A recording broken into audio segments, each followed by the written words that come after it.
একটি ছোট গ্রামে থাকত রাহাত নামের একটি ছেলে। রাহাত খুবই চঞ্চল ছিল, তবে তার একটা খারাপ অভ্যাস ছিল, মাঝে মাঝে মিথ্যে বলত। রাহাত মাঠে গরু চড়াতে গেল।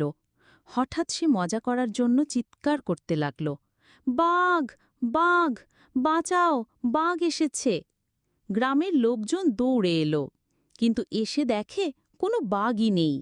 রাহাত হেসে বলল, হা হা হা, আমি শুধু মজা করেছি। লোকেরা রাগ করে ফিরে গেল। পরের দিন সত্যি সত্যি বনে থেকে একটি বাঘ চলে এলো। রাহাত ভয়ে কেঁপে কেঁপে চিৎকার করল, বাঘ, বাঘ, আমাকে বাঁচাও। কিন্তু গ্রামের লোকজন ভাবল এটা আবার রাহাতের মিথ্যে কথা, তাই কেউ আর এলো না। বাঘ তার গরুগুলো নিয়ে গেল। সেদিন রাহাত কান্না করতে করতে বুঝল, যদি সব সময় মিথ্যে বলা হয় তবে সত্য কথা বললেও কেউ বিশ্বাস। এই রকম মজার মজার গল্প পেতে আমাদের চ্যানেলটিকে সাবস্ক্রাইব করে আমাদের সাথেই থাকুন। ধন্যবাদ।